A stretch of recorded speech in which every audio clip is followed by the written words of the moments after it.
시간은 약 5시 30분까지입니다. 감사합니다. 안녕하세요. 반갑습니다. 그럼에도 한번 제가 이 부분에 대해서 살펴본 바를 말씀드리도록 하겠습니다.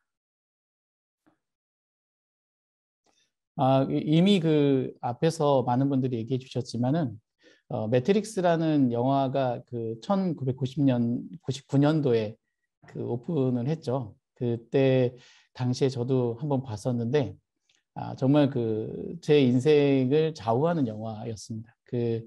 저도 제가 경영정보학과를 나와서 경영정보 대학원도 다니고 이런 쪽으로 계속 하면서 이 시스템을 만드는 궁극적인 목표가 무엇인가라는 것에 대해서 고민을 많이 했었고요. 그때 이 영화가 상당히 인간 본성적인 지금 보이는 이 모든 세계가 정말 현실인가? 우리가 착각하는 현실이 따로 있는 건 아닌가? 뭐 이런 어떤 상상을 하게 해줬던 영화이고 제 IT 인생, 지금 유클리소프트가 지향하고 있는 바도 결국 기술이 리딩하는 세계가 아니라 인간이 그 안에서 리딩하는 그런 세계를 만들려고 하는 것이 목표입니다. 이런 이거 되게 유명한 그림이죠. 그리고 요 마리오도 되게 유명하죠. 아까 채팅창에 보니까 자녀들이 게임을 되게 좋아한다. 근데 우리 애기도 요 게임을 상당히 좋아합니다. 요 게임 되게 재밌는 게임이잖아요. 그렇죠? 이런 캡이 나와가지고 모자 던지고 제 센세이션했던 건 이런 어떤 도시에서 아주 자유롭게 3차원의 공간을 활동한다는 거. 이런 건 정말 재미있는 아이템이었어요. 이런 게 되게 좋았었고, 그리고 이제 최근에 이제 저희 회사는 이런 핸드 트래킹 쪽 관련된 그것들을 많이 데이터도 만들고 모델도 만들어 가지고 게임과 접목하는 일들을 좀 준비하고 있습니다. 그리고 방금 전에 김태경 교수님께서 오큘러스 말씀해 주셨는데 저도 오큘러스를 상당히 오래전에 사서 쓰고 있었어요. 근데 이 결국 사람의 생각은 매체의 미디어에 엮여서 범위까지가 확장을 시켜두는 아니면 축소를 시키든 미디어의 역할이 되게 크다고 보거든요. 요 화면은 저희 초등학교 5학년 우리 아이가 오큘러스를 가지고 만든 영상이거든요. 한번 보시면 요 캐릭터 하나하나를 다 틸트 브러쉬라고 하는 것 같고 만드는데 사실 저는 3D 개념이 없어요. 2D로 그려서 거기에 이제 살을 입히는 방식으로 3D를 그리는데 이 친구들은 이미 머릿속에 3D가 있고 게임을 많이 해서 그런지 네네 아이고 말이 나오네. 네, 이 컨셉을 그냥 바로 그냥 그리더라고요. 그리고 이 3D 객체들을 다 만들어서 하늘에 저렇게 용까지 띄우고 네. 근데 이 개념이 이런 어떤 3D의 객체에 대한 어떤 개념들을 사실 우리 세대에 저도 이제 중년의 세대가 이해할 수 있을까? 사실 쉽지 않은 부분인 것 같아요. 이런 걸 이렇게 쉽게 내는 우리 다음 세대에 대한 부분들이 어쩌면 우리 미래이지 않을까 생각했었고요. 자, 이제 본론으로 들어가겠습니다. 일단은 거버넌스 이론에서부터 결론에 이르기까지 간단하게 설명드리겠습니다.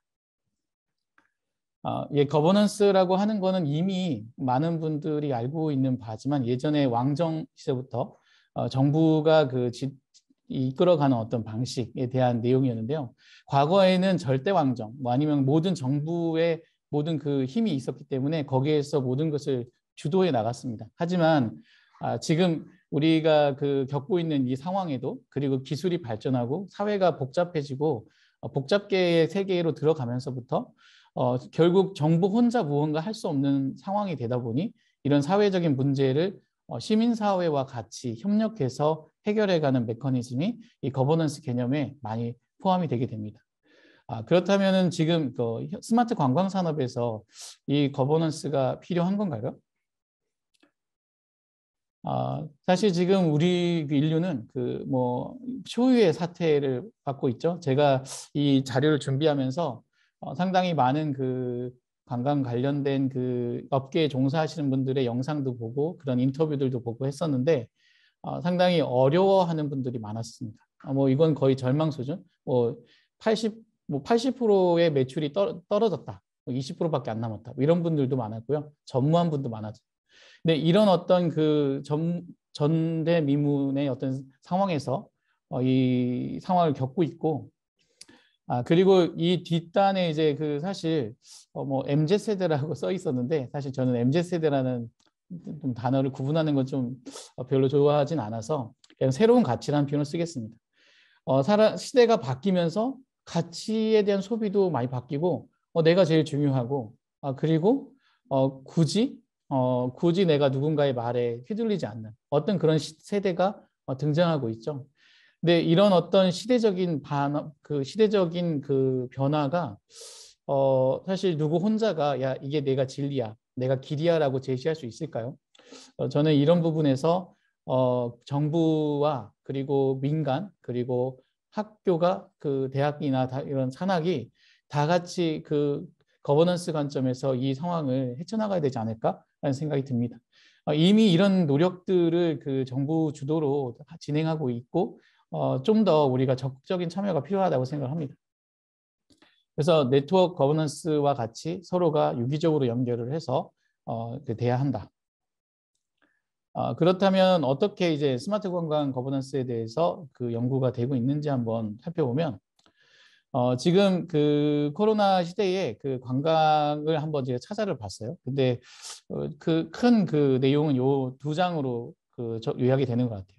하나는 그 비대면 사회가 부상하고 있고 그리고 이 팬데믹이라고 하는 상황에서 그 위험과 위기를 느끼고 있고 사람들은 그래서 안전한 여행을 원하는데 그게 이제 또 비대면의 어떤 사회적인 그 수요와 또 결합된 뭐 이런 것까지 원하는 그런 어떤 요구들이 있고 그러면서 이제 이 관광 산업에서는 그러면 어떤 그 얘기들이 있는가 예를 보면은 일단 거버넌스적인 그 필요성이 상당히 증대하고 있고요. 그리고 이 위기에 대한 부분 정부의 역할이 커지고 있습니다. 그리고 좀 큰 그 틀은 사람들이 이제 힐링형 그 관광 수요가 증가하고 있다. 이거 많이 알고 있으시죠? 근데 여기에 대한 콘텐츠가 아직도 많은 그 충족되지 않고 있고요. 그리고 플랫폼 사업자들의 관광 시장의 지배력이 기존에는 패키지 중심으로 그걸 플랫폼이라고 한다면 플랫폼일 수 있지만 어떤 패키지 중심으로 홈쇼핑이나 이런 데의 중심으로 진행이 됐다면 지금은 개인의 어떤 그 취향에 맞게 자기가 기획하고 자기가 찾는 이런 어떤 그 플랫폼 사업자 그리고 그것을 모아놓은 어떤 플랫폼 서비스가 중심으로 이루어지는 그런 어떤 시장이 되어가고 있죠. 그래서 이런 어떤 사회적인 변화가 비대면 안에서 생동감 있는 일상의 욕구가 증가한다. 예, 비대면 안에서 참 어려운 일이잖아요. 그래서 제가 한번 그 문헌 연구라고 하긴 좀 부족하고요. 그냥 한번 스크린을 해봤습니다. 전체적으로. 그래서 한 40개 정도의 문서들을 가지고 한번 내용들을 파와서 정리해봤고요. 부분별로 보니까 대부분의 큰 영역이 이제 기술 중심의 이 스마트 시티나 아니면 이 관광 포함한 내용들이 진행이 되고 있었고요. 플랫폼, 인프라 뭐 이런 것들이 중심이었고 두 번째로가 이제 이걸 그래서 어떻게 해외에다가 이 스마트 시티에 방문할 수 있도록 할 것이냐, 뭐 그걸 어떻게 수출할 것이냐에 대한 부분들이 상당히 큰 부분들이 있었습니다. 내용이. 근데 조금 제가 그 의아했던 거는 이 행위자라는 부분인데 이 행위자라고 하는 것은 주체를 얘기하거든요. 뭐 그 지자체가 될 수도 있고 사람이 될 수도 있고 어떤 서비스가 필요한 사람들에 대한 부분이 의외로 그 여러 가지의 그 내용들에 섞여서는 나오긴 하는데 이 행위자에 대한 연구나 아니면 여기 깊이가 좀 많이 부족한 것 같습니다. 결국 관광 아니면은 스마트 시티 뭐 뭐든 간에 그 안에서 그것을 누리는 어떤 사람에 대한 부분이 상당히 중요할 것 같은데 그 사람의 어떤 행위가 어떻게 전개가 되고 무엇을 원하는지 그리고 그 행동 패턴이 뭘 어떻게 되는지에 대한 긴밀한 연구가 좀 부족하다는 거는 앞으로 이 부분이 필요한 부분이 아닐까라는 생각이 됐습니다.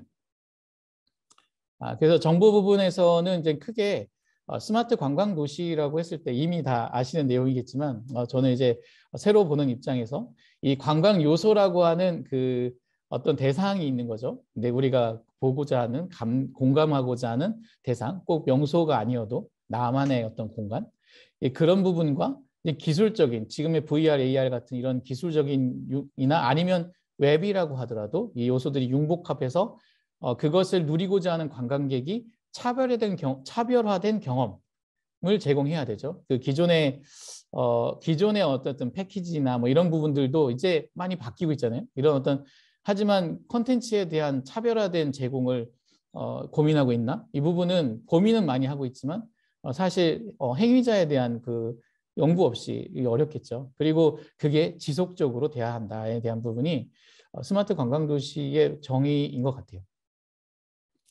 그래서 2017년도에 이제 스마트 시티와 관광도시가 이제 같이 나오게 되는데 사실 그때는 분과가 없었습니다. 이게 특별위원회 안에 그 스마트 시티 해가지고 있었고 그 아래 이제 있었고요.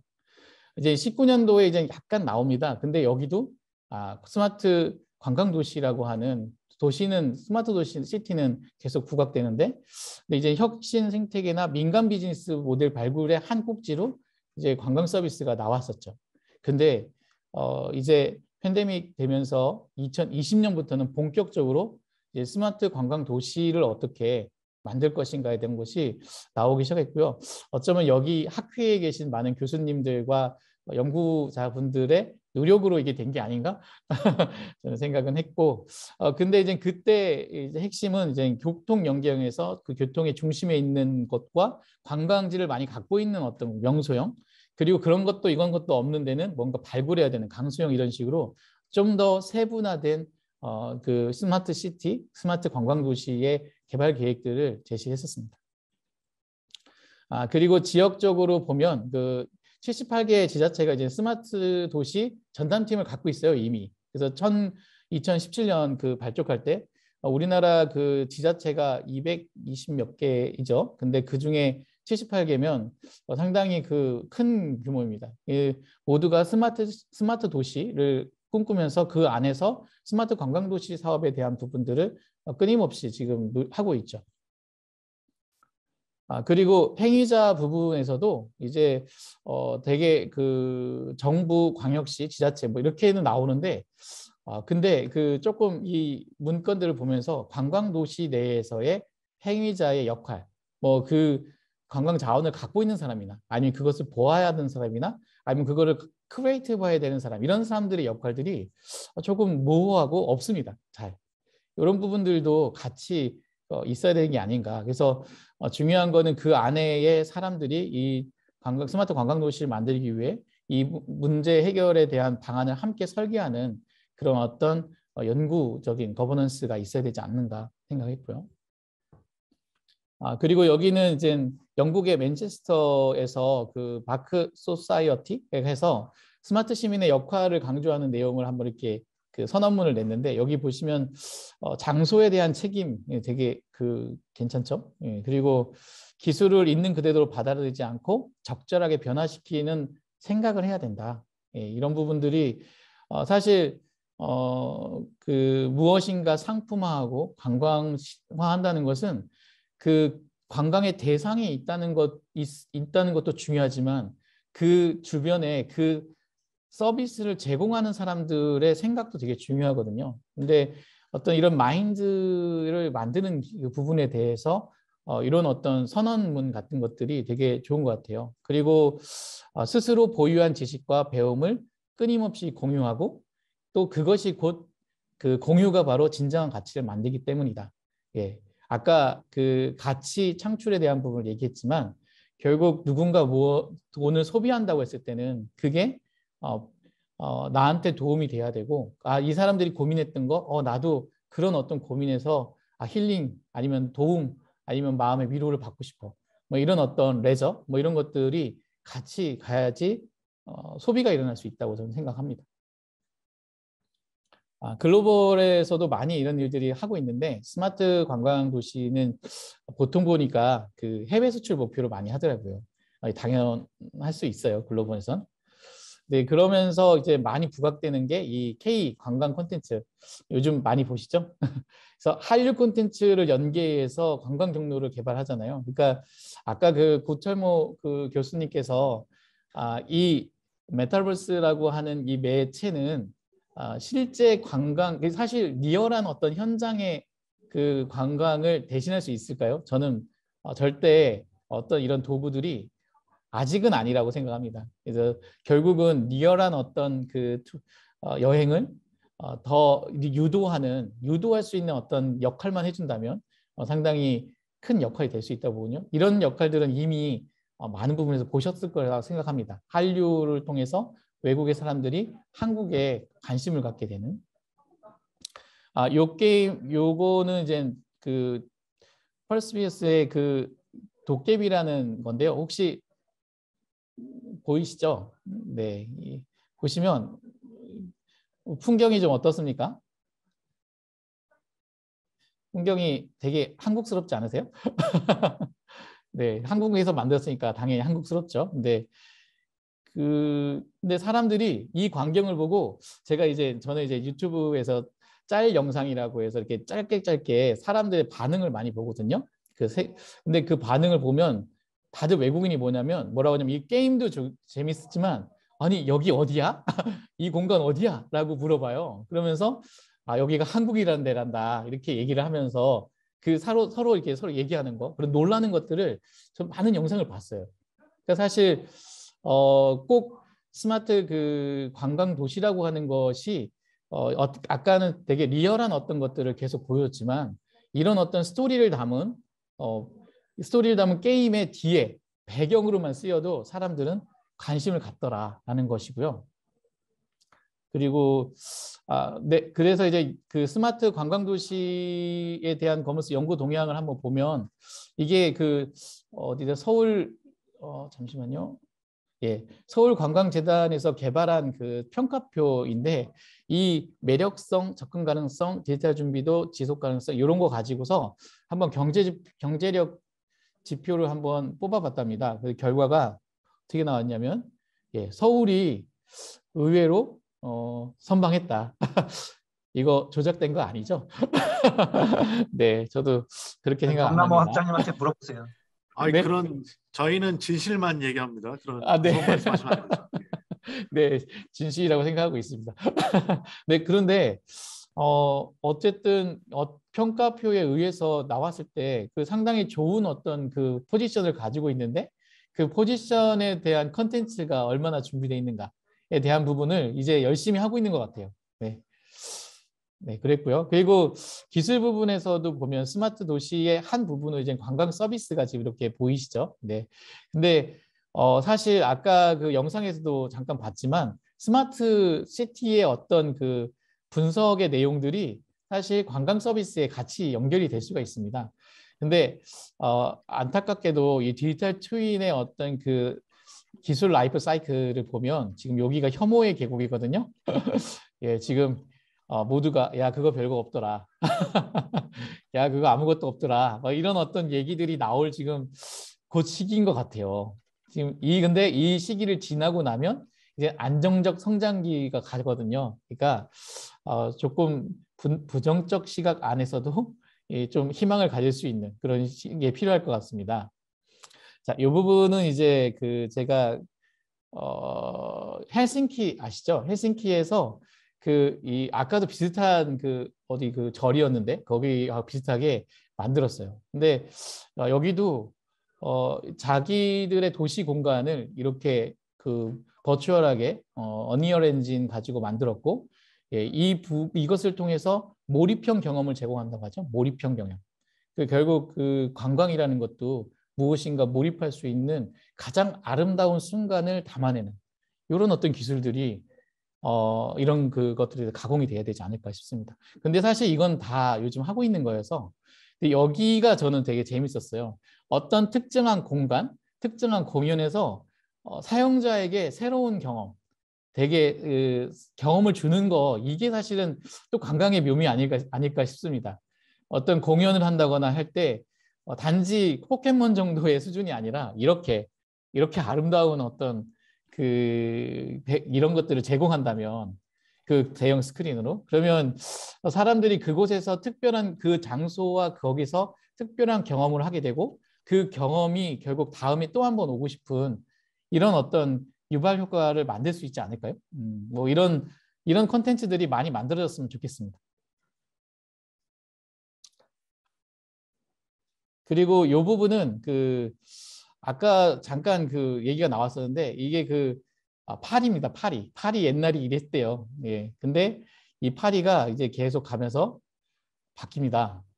이제 이렇게 자세히 보기도 하고, 파리가 이제 그 로마 시대로 들어갔다가 이건 다른 계속 가면서 이제 건축물이 또 이렇게 되죠. 이 파리라고 하는 그 역사적 공간 안에 시간의 개념을 넣어서 시공의 어떤 그 형태를 보여주는 거죠.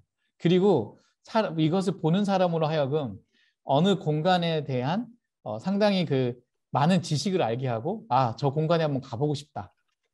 저런 흔적이 있을까? 이런 것들을 찾아보게 만든다면 얼마나 좋을까요? 그리고 이 에펠탑을 만드는 단계의 과정도 이렇게 하나씩 이렇게 보여준다면, 그리고 나서 그 에펠탑을 바라본다면 어떤 감을 줄까요? 이게 사실은 별거 아닐 수 있죠. 근데 하지만 이런 사용자 경험들이 결국 사람을 리얼한 그 공간으로 끌어들이는 유인책이 될 수 있지 않을까. 유인책이라는 표현은 좀 심한 얘기이지만 어쨌든 다시 올 수 있는 그런 계기가 되지 않을까 생각합니다.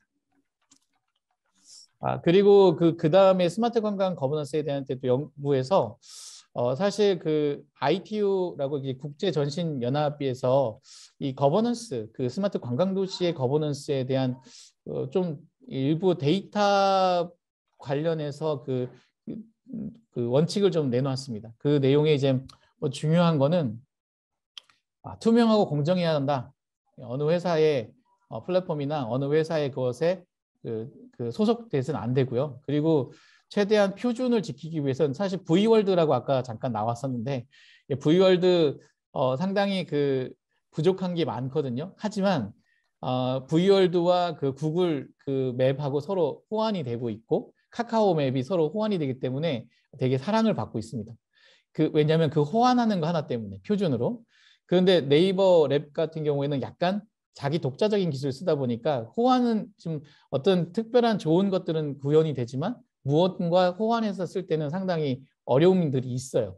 근데 그런 부분들을 아예 이런 어떤 스마트 관광 도시라고 하는 것을 만든 땐, 그리고 그것을 3D의 지도 위에 만들 때는 이런 부분들을 아예 처음부터 생각했으면 좋겠고요. 그리고 역할과 책임이 규정이 분명하게 분배됩니다. 어느 한 곳이 독점해서는 안 됩니다. 이게 어디든 플랫폼 기업이 독점하게 되면 문제가 돼요. 네, 그런 부분도 제도적으로 같이 거버넌스를 통해서 만들어야 된다고 생각합니다. 네, 그리고 요거는 이미 아시죠? 네, 관광 DB 서비스 잘 만들어 놓으셨더라고요. 제가 많이 봤습니다. 많이 참고했습니다. 그리고 이건 제주도의 빅데이터 기반의 서비스인데요. 여기 보면 핵심은 결국 리얼타임으로 실시간으로 내 여행자가 이렇게 길을 가는데 리얼타임으로 나한테 커스터마이징된 관광지 현지의 정보를 주면서 내가 최대한 나의 어떤 즐거움을 아니면 경험을 극대화시킬 수 있도록 해주는 거를 만드는 것이 목표입니다. 사실 리얼타임과 개인화된 것, 이 부분은 중요한 키워드인 것 같아요. 이 부분도 이제 경험의 한 영역인데 한번 잘 보세요. 안경을 처음에 쓰거든요. 잘 보세요. 처음에 안경 딱 쓰죠? 안경 쓰니까 세상이 바뀌죠.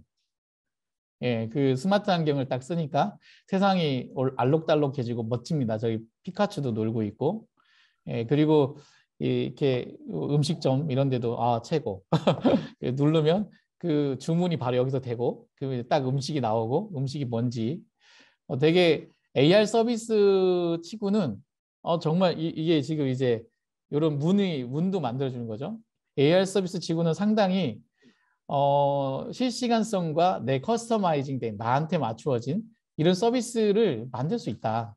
예, 이미 아까 그 앞에서 이런 부분들 조금씩 보여주신 것 같아요. 근데 그것보다 조금 더 애니메이션틱 하면서도 더 재밌게 만들 수 있다라는 부분이고요.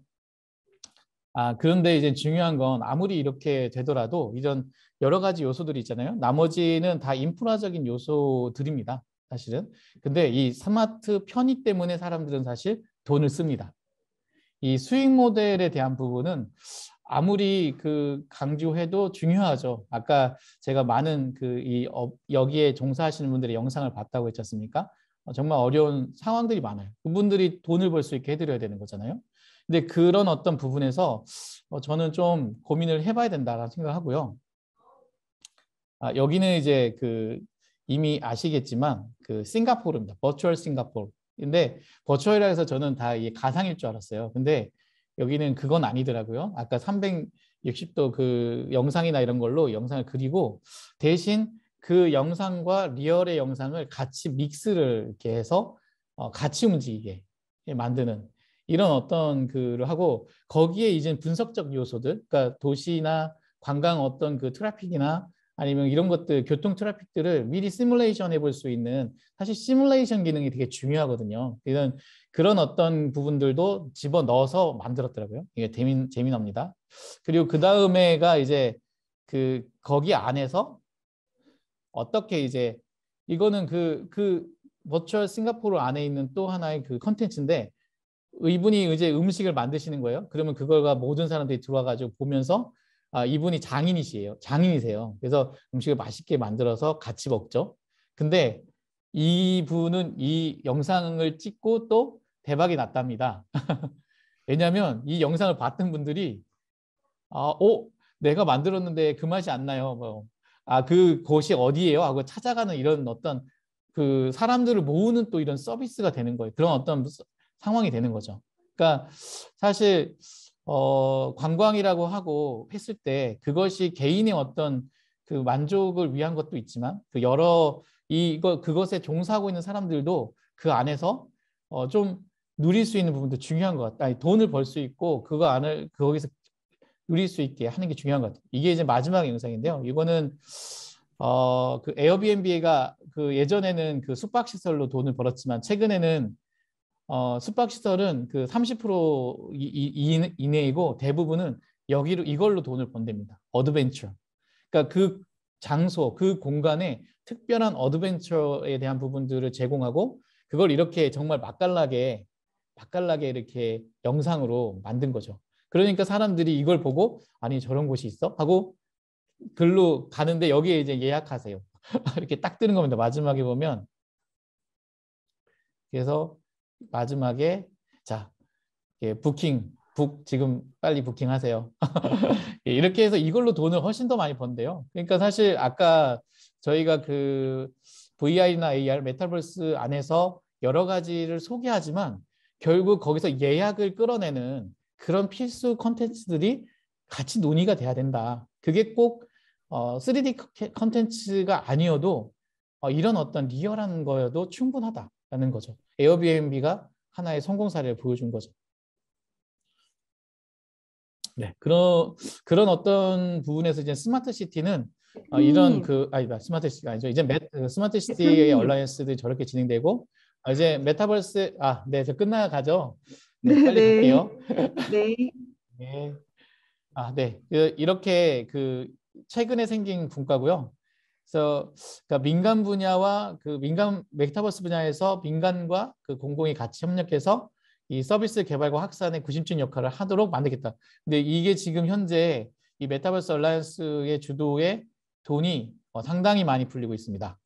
지금 보시면 2020년 벌써 1,600억 지금 예상돼 있고 2025년까지 2조 6천억인데요. 제가 이렇게 이 내용 구성하는 거 보니까 스마트 시티예요. 메타버스 안에. 근데 대부분은 관광인 것 같아요. 자, 보세요. AR 내비게이션, 저거 관광에서 사용하면 너무 좋겠죠? 그리고 관광 여행, 그리고 소셜 이커머스. 사실 저것도 다 관광의 어떤 요소입니다. 사실 이 시장에 이 어떤 지금 그 메타버스 안에서 정부가 추진하고 있는 이건 저는 우리 그 고철모 교수님을 비롯한 그 스마트 관광 연구소에서 주도할 수 있는 일이 아닐까 생각을 하고 있습니다. 파이팅. 네, 그리고 메타버스 그 연구 체계도 이렇게 해서 쇼핑 관광 도시 영역이 그 안에 있고요. 그 영역에선 이런 일들을 합니다. 네, 좀 빨리. 그래서 거기에서 이제 그 나온 결과물들이 이제 지금 계속 투자가 되고 있거든요. 작년부터. 그래서 거기 뭐 한류 메타버스 해가지고 경상북도에서 진행했었고, 여기는 이제 조경협회인데 이제 디지털 트윈 메타버스 플랫폼을 만들어서 하고 있다고 하고 있고요. 잘 확인은 안 됩니다. 근데 그 여기는 좀 잘 되고 있는 것 같아요. K메타 플랫폼 해가지고 사용자 참여형 메타버스 구현을 해서 여기 강원도 중심으로 지금 진행하고 있는데 의외로 괜찮은 것 같습니다. 그 여기는 잘 안 보입니다. 네. 그리고 이제 3D 팩토리라고 해서 이제 각각의 영역별로 휴먼, 뭐 디지털 휴먼, 뭐 저기 리얼 그 스타디움 뭐 이런 것들이 다 되고 있죠. 네.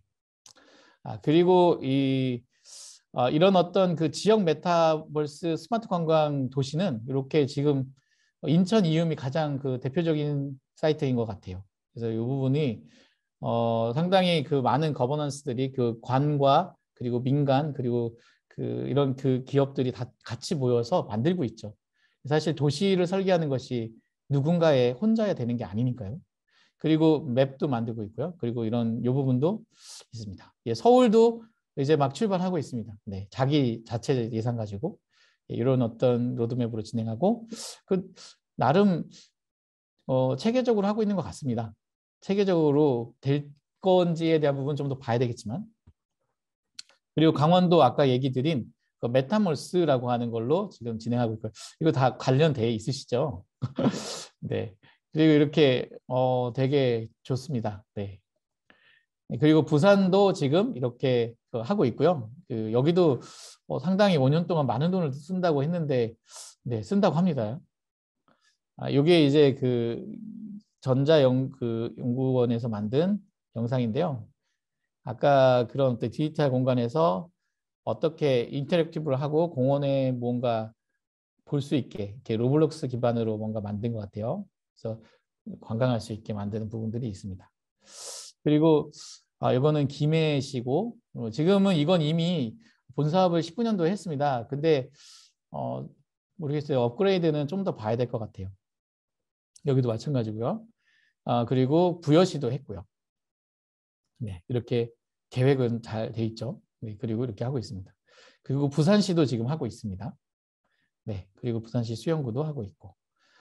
네, 근데 아직 좀 아쉬운 거는 이 메타버스가 그 구현에 대한 부분들이 많은, 아직은 되게 그 미미한 돈이지만 어쨌든 체험관이나 좀 너무 플랫폼 중심의 개발이라는 거죠. 사실 컨텐츠와 그 안에 행위자들에 대한 연구가 필요하지 않겠나 생각합니다.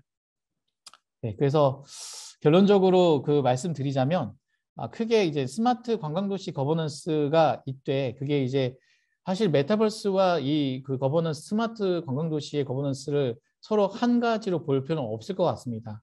약간의 기술적인 영역과 컨텐츠의 영역을 좀 분리해서 서로 얼라이언스 간에 이런 어떤 그 이 쇼핑이나 관광, 도시 프로젝트라고 하는 영역에서 서로 연합하는 이런 형태로 가야지 이 스마트 관광도시에 대한 어떤 그 고유성도 가지면서 기술은 메타버스가 어떤 그 컨셉의 개념이지만 그 안에 많은 기술들이 달라질 수 있거든요. 그런 부분들을 수용해 갈 수 있지 않을까 생각합니다. 그리고 이거는 이제 제가 그 얼마 전에 제주도 올레길을 갔다 왔는데요.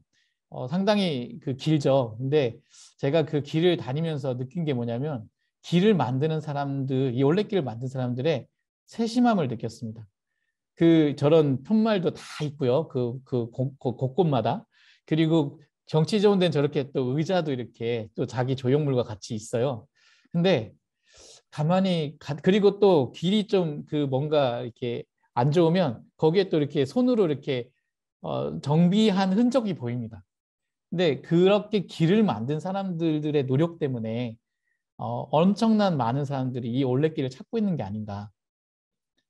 그냥 이루어지는 건 없는 것 같아요. 누군가 희생하고 누군가 고민하고 이 길을 걸을 사람의 생각을 하면서 길을 만드는 사람들이 있는 게 필요한 것처럼 사실 지금 관광 산업이나 메타버스를 비롯한 어떤 이런 세계에서 이런 길을 만드는 일을 우리가 같이 거버넌스 입장에서 해갔으면 좋겠습니다. 네, 경청해 주셔서 감사하고요. 메타버스 코리아도 저희가 같이 운영하고 있는데 기억이 나시면 나중에 한번 들어봐 주십시오. 이상입니다.